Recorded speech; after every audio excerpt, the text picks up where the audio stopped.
This is Beats of Fort Wayne.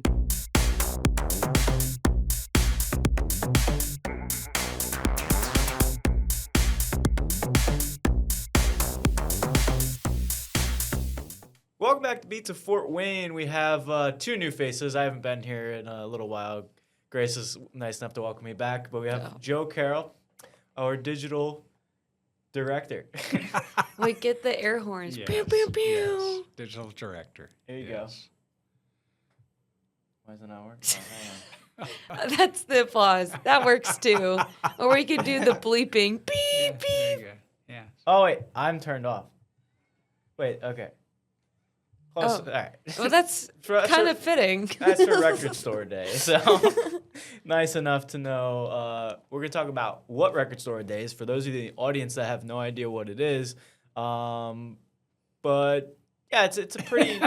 It's pretty much the biggest day for somebody who's a collector like Joe Vinyl and my- aficionados Yeah, like myself. total nerds. Total nerds. So All it right. actually it came about in part because of the vinyl resurgence, Mhm. and so it was a way to showcase artists and rare recordings, whatever special recordings, to draw attention to vinyl, and it has just exploded as years go by as vinyl sales continue to grow. With the birth of the hipster, I think, as well, where they started like recollecting old like physical media as well as a way to sustain independent music retailers as well, so they wouldn't just. So do you know who the biggest, I don't know who is now, but who was the biggest seller of vinyl? I mean, I know the answer, Oh, and it was the retailer, and my mind is drawing a blank. Yeah, I thought you were talking about the artist who was like, where, No, it was a retailer. It was a clothing retailer, yeah. because when you mentioned hipster, and Yeah. then they had records in their stores. FYE? Are you talking about FYE? No. No, the other one. Not Urban Outfitters. They did. Yes, Urban Outfitters. Yes, Yeah. they were the biggest seller of vinyl. Wow. Yes, Have you ever been in an Urban Outfitters? many a time. Oh. No, because I have kids. Okay. They were in 'em. This is okay. Oh, This is look. what a nickel. Okay, I was like, this is not an Urban Outfitters because the last time I went in there, they had maybe like 10 vinyl Yeah. total, and it Right. was like Drake, Billie Yeah. Eilish, Taylor Swift, and Harry Styles. Yes. So when I first moved here, I spent, not knowing a lot of people, I spent a ton of time at Wooden Nickel, the one on Yeah. North Clinton. Okay, And I yeah. still have some CDs, some imports and stuff that I bought from there. Mm. Yeah. Oh wait, that old. Go back to the other picture. Uh-huh. That one is that the old Welcome Back place? I think so. That's not. Welcome Back Yes. is no longer there. They're on That's Calhoun. correct. That was the vintage clothing store that also had Yes. Welcome Back inside, and they have since moved. Yes, and they still sell vintage clothing as well. Yeah, they Yes. did. Yes. How packed is it? I mean, Grace, you said you were one to camp outside. Yes. So I have only really like dedicatedly camped out once since 4 a.m. I've done that thing where I've like showed up at like 9 or 8 before, but a couple years ago in 2024, the Record Store Day ambassadors were Paramore, and I am the Wow. world's biggest Paramore fan ever. Yes. So they had an exclusive remix album for This Is Why. I'm actually wearing my This Is Why shirt. And also they had a David Byrne Paramore double single where they covered Burning Down the House, and on the other side, David Byrne covered Hard Times. Oh, nice. It's really cool. Okay.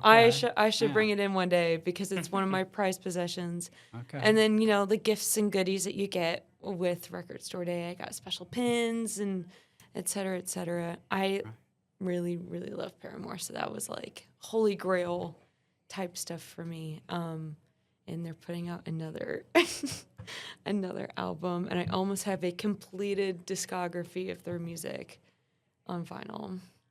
Okay. And I've never done that with another artist because it's not worth the money. Huh. Yeah, I'm not sure I have the complete discography of anybody. Close on a few, but not. Yeah. Yeah. I mean, it's tough to do, especially when a band has been around for more than a few years. So Yeah, and it's hard for a band to really be consistently good, no matter how much you like them. I mean, the bands that I'm in love with have dropped some real dogs. yeah, So, I know what you're Yeah. saying. I know what you're saying. Like yeah. a lot of people really, really did not like self-titled Paramore, for example. They were like Okay. they were like selling out, and they had broken up, and they're back together. So, correct me, Haley. Yes, Miss Haley So Williams. she does solo stuff too, right? She sure does, and she's on a tour right now. Okay. All right. I could get into the weeds about that. We should do a I'm Paramore sure you episode. could. All right. We should do Okay. like a Paramore deep dive episode. I'll have to in the give it future. another listen. Give This Is Why I Listen. It's their best record. It Okay. really is. It is Okay. their best album, Okay. and that's All right. controversial. Crave right. is a standout. Figure Eight is also a standout. Okay. Yeah. All right. All right. So anyway, record store deal. day. Star Day coming up. Next Saturday? Yeah. Yes. What day is that? The 18th? Yes, it is. April 18th. It's kind of All right. early this year, right? It's right in the ballpark, Yeah. but yeah. Usually it's in the 20s, April Yeah. 20 something. Right. Yeah. What was your first record store record? Oh, that's a good Wow, one. you know what I'm saying? Record store day experience like. Gosh, it's been so long ago. Wasn't the first one in 2009 or something like that? Yeah. So my memory sorry. My memory pre 2015 is a little hazy. So due to Okay. due to some indiscretions through my previous life. So Well, but I went to Morrison Agan's previous store, Neat Neat Neat. I yeah. went there Rest for in that. peace, neat, neat, neat. Yeah, and that was really That was a great yeah, store. That was a neat store. But yeah, I'm not. I can't remember what exactly I got. I think I got a Joy Division live album. So Good choice. Good So, yeah. choice. So up on screen there is that's my current record collection. In a moment of youthful stupidity, I got rid of probably 50 to 75 records at one point because they're ridiculously heavy, they're hard to move, and when I was buying, this is my CD collection, when I was buying duplicate CDs of some of the albums when I had my turntable kind of in storage, I bought duplicates and then I gave away the albums, and I regret it to this day. And there's my wonderful current stereo system that I've taken. I got my first stereo system in probably 1976 or 7. Wow. And and this is the evolution of that. So let me here just a little background here. So my journey in vinyl really starts with my parents, and my parents were big music fans. And anybody who knows anything about hi-fi knows the significance of the KLH Model 20, which is this 1967, and it had a Garrard turntable and 40 watts of channel, which was unheard of during the day. And it had 2 acoustic suspension speakers, and it retailed for $400 in 1967. That's a lot of money at that time. And it's a lot of money now. It's the equivalent of $4,000 today. So we had this crazy stereo, and my parents listened to all sorts of different genres, everything from Harry Belafonte to musicals to I remember listening to Led Zeppelin 2, and my brother bought it Wow. home, and my mom would listen to that. Rolling That's the one with Stones like and the Beatles. one where you can like turn the cover and it has different pictures in the That's cutouts. 3. That's 3. Okay. Yes. I did a project on that. Yeah. So that's my history with that. And, we were one of the few people who had a really nice stereo. And my mom, I thank her, she helped me buy my first stereo when I was in high school. And so if you can call up Akai, that's my first high end. Okay, so this is interesting. This was Oh, back hang up, on, back hang up, on, back hang up, back up, back up. Come on. Akai. Now you're messing with him. Akai. I was on. I didn't mean to. Keep going. Akai. Uh, Akai. That's the Micro Seiki turntable that my son has. Hang on. Should have never got rid of it. Press the forward No, arrow. hang on, I'll put it up there for you. So you could. Come on. We had it. Come on. Come on. Oh, that's my There it face. is. I need to lean back. Is that better? Yeah, except for in preview mode. There you go. Call it full. Okay, so the Akai. So what's interesting, this was my first amp, and it had a whopping 15 watts a channel, which is like nothing today. So that little thing I have in my office is 100 watts a channel. Right. This thing would outperform it. But what's notable about it is that back in the day, you had a high filter and a low filter on equipment. So like the low filter is if you had a really warped record, it would get rid of those low frequencies where Right. your woofer is moving in and out. Right. And then you also had high frequency kill. So if you had a really bad recording or you were listening to tape, this is pre-Dolby days. Right. So you didn't have noise suppression. Or if you're listening to a tuner, AM radio or FM that had hiss, it would knock that out. Right. Yeah. But one of the best features that they no longer have on equipment was the loudness button. And you being a music expert, are you familiar with the Fletcher-Munson curve? That sounds familiar. One of the classes that I took. Yeah. So the Fletcher-Munson curve is humans have a difficult time hearing high frequencies and low frequencies at low volumes.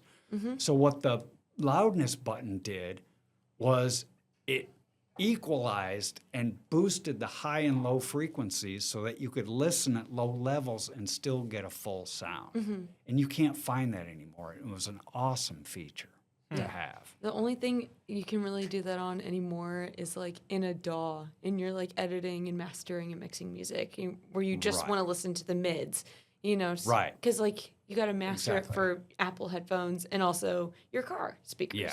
So, And you can do it a little with, EQ settings right. and whatever. It really but- is like a click of a button anymore. Yeah. So But interesting. I So gotta that's bring in my producer friends too, because they'd be able to like get into Yeah. the weeds about that. right. And they used to sell giant parametric and graphic Right. equalizers that you could adjust the sound.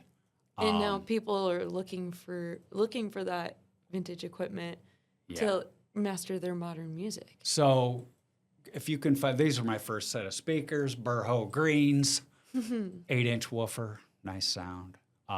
Stay on this. This is a Marantz 1060, 30 watts a channel. This was a crazy piece of equipment. And in another moment of stupidity, when I got different equipment later on, I gave it to my son. He destroyed it, and I threw it in the trash. I should have never done that. Pristine models of this go for $2,000, $3,000 today. That's Wow. crazy. It's crazy. So even if you wanted to replicate what you had before, Yeah, exactly. So Crazy. So yeah, so that's how I got into vinyl. I still, listen to a lot of it. I'm not going to say it has a better sound. It just has a different sound yeah, than digital. it To is- me, it's more lifelike. It's more natural. It has a warmth that digital doesn't have. Yes. It's not as fatiguing Yeah. if you listen to it for very long periods of time. And it's also more engaging because the whole process of playing an album requires more effort on your part, and you're much more likely to pay attention to what it is you're listening to. It's a dedicated listening session as opposed to calling up your streaming service or popping a CD in, which very few people even do that anymore. right. But yeah, it would be a full blown, you would listen to it. And you'd Mm-hmm. sit down and then you'd look at the album art. And I would go over to my friend's house in high school and we would listen to music, Yeah. which is just crazy, to do. So, the CD came along and that,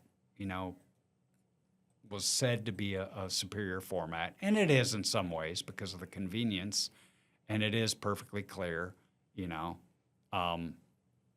know how they We're going to be quizzing you a lot here. Do you know why the CD was chosen to have 74 minutes of music availability?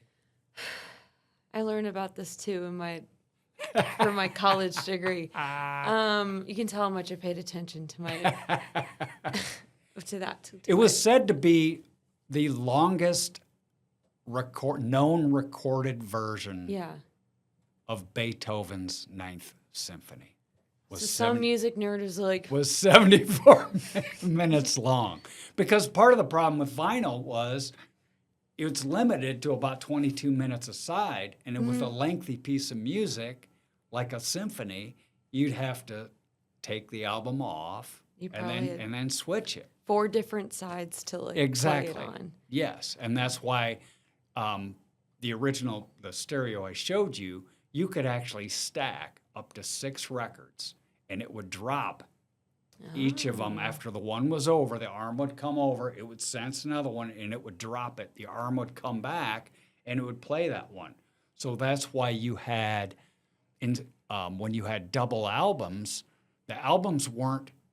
The first album wasn't side 1 and side 2. It was side 1 and side 3, and the second album was side 2 and side 4. That way, if you had a changer like that, you could stick side 1 Bless you. and then stick the second album up and play it like that. So I go all in order. So that's a little bit in the weeds there, But that's really cool. Like yeah. people So don't know about that. A lot of people's understanding of vinyl right now, especially modern, is literally like the briefcase players that you like plug into a wall, and it's like the worst thing you could ever, like worst needle you could touch to your vinyl. yes, the ceramic needle. Yes, and I actually had a little tiny album or record player when I was a kid.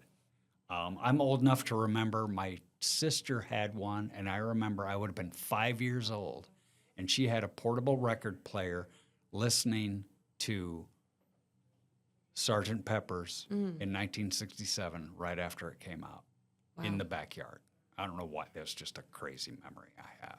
Hey, it But- stuck out but- to you though. But yeah, Yeah. so So how many pieces of vinyl do you have? probably about 500. Would you say it's a lot? Yeah, I mean, Like a That's- compared to That's a collecting? collector. Yeah. yeah, it's. I mean, I've seen people who have a lot more than that, but How much? in the thousands. Yeah. Did I you mean, see that oh, yeah. article that came through on AP the other day where just the picture was this, famous music fan or whatever. He would Yes. like make the recordings of, Mhm. concerts and all that. But in the picture, he's got like, I don't know, like 10 feet of just like floor Yeah, to a wall. ceiling Yes. vinyl. That's the dream. That's that's Yes. the dream. Yeah. Mhm. And I'm trying to be like that. Yeah. But the problem, I mean, they weigh a ton. They take up They a lot of do. room, but they last forever. They do. If you take you good care know, of it, it'll. I, for the first time, have had a couple of CDs that I bought in the late 80s that no longer play from what's called CD rot. So vinyl plays forever. I have vinyl from in my garage that my parents gave me, old 78s that were popular back in the day. I don't have a 78 needle, so I can't play them, Yeah. or a 78 player. Yeah, so. Maybe that's the new piece of equipment in your collection. Yeah, I don't know. I'm kind of tapped out on it. There's only so much you can slip by the warden. That's crazy. Oh gosh. All right, so back to Record Store Day. Yeah, what are we looking forward to? Okay. Joe, you know what? You go ahead and go first. Okay. The Blasters, Rarities. Okay. You're familiar with the Blasters? Late 80s, early 90s Americana band. I have heard of them before. Dave and Phil Alvin. Dave Alvin went on to become the lead guitarist of X after Billy Zoom left. Ian Dury and the Blockheads. Fantastic. British guy, a little eccentric, a little quirky, weird. Misfits. Okay. Yeah. Heard of Glenn Danzig? He was the front man of the Misfits. You don't know One the of early- Misfits? I'm not a music expert. early punk bands. Yeah. Fantastic. Prince Buster was a Jamaican ska artist who was the inspiration for the late 70s ska revival in England, which gave birth to such classic bands as The Specials, Selector, The Beat, known in the States as the English Beat, because The Beat was a California band here. Yeah. If I had to compile a top 10, my top 10, if I had to limit albums to 10, The Specials debut would be one of them. Okay, so when you saw without that question. on the list, you're like, I've Yeah. got to get it. Yeah, so Prince Buster, and then there's a Jesus and Mary Chain. Okay, yeah, I saw that one too. Yeah, the Reed Brothers, Fighting Reed Brothers. And don't make fun of me. No judgment. Jerry Jeff Walker, Okay. outlaw country artist, who you've probably never heard of. No, but- I have But yeah, absolutely and no there's a idea. lot of Rolling Stones singles on the list, but I have all but probably 6 of the Rolling Stones recordings. Wow. Is that who they're doing like a special like turntable release Yes. and all that too? Yeah, it's a little tiny turntable with the 45 singles. Okay. And I think also there's a re-release of Big Hits. It was one of their first greatest hits albums. Yeah. High Tides and what is it called? Sorry. So there is, I'm just gonna Yeah. list them off. So you got High Tide in the Green Grass. Yes. There's that one. And then that's a turntable. Get Off My Cloud. Yeah, I think the rest of them are singles. Yeah, Honky Tonk Woman, Play with Fire, Heart of Stone, Mother's Little Helper, and Have You Seen Your Mother, Baby Standing in. Standing in the Shadows. Yeah, well, it got cut off. Yes. Yeah. So that's my wish list, which is actually bigger than it has been in past years. Honestly, you have more restraint than I do because I'm going to be spending a lot of money at this record Come on store day. now. How much? Well, let me So just what's quickly, your other than Paramore? What's your one must-have? So, Because they're part of the deal with Record Store Day is that they're limited numbers. it is first come, first serve for First a lot. come, first serve, and that unfortunately, what some people do is they'll buy them and they'll never get played, which to me is Why are you going to leave them in the packaging other than just have the right. clout of owning it? I think that's really Yeah. dumb. Yeah, because the music is to be enjoyed. Yeah. I mean, that's my take on it. But so so other than Paramore, what are you looking at? So this has significance between me and my fiance. Charlie XCX is re-releasing a single called "Party for You" that blew up this past year. Okay. But she was our underground artist or whatever, which is you're gatekeeping an open door at that point. But "Party for You," the lyrics in it are birthday cake in August, but you were born 19th of June. And my fiance, Skylar, his birthday is June 19th. Oh, So, that's and he loves Charlie XCX. And on that album that Party for You is on is like, she is very for the independent artists and for like small DJs and for like just people who make music to make music.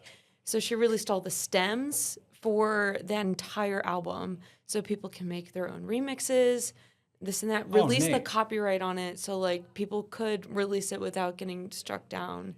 So like she's for the independent small artists. It was before she blew up a couple of years ago. Well, and she's actually, unless I'm thinking of somebody else, I don't think I am. Her material has actually gotten very good reviews from what are typically music review publications that would speak disparagingly of any kind of artist who makes it big in the pop world. Does that Right. make sense? Right. She does make pop music, but in this like with the Brat era, she finally just said, I'm just going to make music that makes me happy, that I grew up playing. She was like 15 and 16 in the like UK club scene, like just Okay. DJing and just learning the culture and the music culture there. Right. So she's like, I'm going to make whatever makes me happy. So there's like house music and et cetera, et Okay. cetera on there. And that is what was the final push that, got her out Okay. of, limbo. Like, Right. because, the typical pop thing wasn't working for her and she was under record label constraints and that. So Right. anyway, Party for You is a big one. I need to be first in line for that because that song's hugely popular. Okay. And yeah. I'm going to pretend like I didn't get it and then gift it to my fiance for his birthday. Aw. I know. Darn, I know. didn't get it. Yeah. Nice. Which nice is of you. whatever. There's a couple hip hop artists that I both me and my fiance like. I mean, Danny Brown. He's Okay. just so the Jeff Buckley live Oh album. boy, we talked about this, Grace. I love Okay, so Jeff Buckley. I'm embarrassed to admit. You don't know who that is. No, I know who it is. I've never listened Listen to Okay. him. to him, and the Yeah. one album always pops up. Grace, the one called Grace. Yeah, Listen to that. as something to listen to, and I know he's very well regarded. And You for have to listen for to it. whatever reason. I've never listened to. him, You've so you've I got to need do it. You've okay. got to do it. He's not like, as some people are like, oh, whatever. Everyone recommends him to me. Whatever.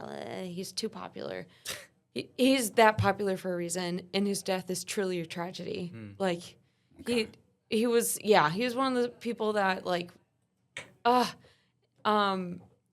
he was such an advocate for females in the music scene and all that, like women in the rock scene and all. So he is departed, correct? Yes, he passed what I away in thought. the 90s. Yeah. Right. Okay. Yeah. All right. He was like the Cranberries' #1 fan. Okay. So you said something that I want to touch on. Tell me. All right. So, boys and girls out there, do not make the mistake like I did and a lot of people do, and listen to what resonates with you and what you like. And don't be ashamed or reluctant to admit that you like certain kinds of music because other people will make fun of you or disparage you because you like that. One of the greatest things that ever happened to me was growing up in South Bend with, very conservative, kind of your typical rock and roll. And then I went to Chicago and learned about, punk, which had been, 4 years in already along the way.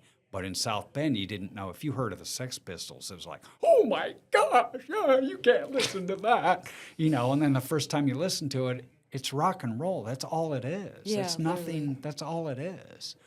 And then I moved to West Lafayette and I started listening to country. And it's like, there's some really good country out there. Yeah. You just have to open your ears and decide if you like it or not. And be willing to just follow along with what you like and don't let people sway you or make fun of you because, oh, you like whatever. I would have never in 1,000 years admitted in high school that, these songs by ABBA really have, they're greatly or crafted pop music. But you Right. could never admit that you liked it because, Yeah, somebody's going to form an opinion about Yeah, it. exactly. Yeah. So, and that's unfortunate is that we like to put genre labels and everything on music and then put it all in these neat buckets when that keeps us from learning about other styles of music Right. that we might actually like. So Right. not to go on a soapbox. No, but- I know but- exactly what you're saying. And for all the people out there that are like, I listen to pop music or I only listen to this artist. Why do you like that artist so much? I just encourage people to dive a little bit deeper. Like, what is it about? Yes. The Harry Styles or the Taylor Swifts of the world. Like, what about it? Their music speaks to you so much, and then take that element and go find something else, bigger and wider, and Right. educate yourself on music because you'll find so much that you're missing out because you want to. You don't Yeah. have to put yourself in a box or in a silo. Right. Like there's so many small artists out there, not even like too small. There could be mid-sized artists. So, but yeah. true story, in high school, we went to see Eric Clapton played, and everybody knew who Eric Clapton was, had been with Cream, Blind Faith, Derek and the Dominoes, whatever. And Muddy Waters opened up for him. And we didn't know who Muddy Waters was. And it was incredible. He made, it was such a better show than Eric Clapton was, like B-rate compared to Muddy Waters. And I would have never been, had we not shown up early. And it's like, oh my gosh, this is nuts. Your new favorite artist might be an opener for the artist you're going to go see. Yes. I always am like, oh, if there's an opener, I'm cheering for the opener. I'm going to be the loudest person there, even if I don't know him. Yes. Because that's really nerve-wracking for an opener in front of like a huge act, you know? Right. You should, I'm very passionate about it. Because that's, sorry. Didn't mean to be Mr. No. You need to. You're getting me on my soapbox. No, because it is true. Because music's a very personal thing, but sometimes, we can take it a little bit too seriously. Yeah, I feel like everyone's grown in their genres. Like, I mean, I've gone from R&B to soul to 50s to pop to country. I mean, I feel like if you don't have any taste in music, you're always one to be like, oh, that's garbage. I don't know. I don't want to point fingers, but Yeah. we are out of time. So that's What? Record Store Day, unless you want Okay. to go forever. No, that's all right. Thank you for joining us. We have Joe Carroll, Grace Samuels, Mike Zanetti. April 18th is Record Store Day. Until next week, we'll see you there.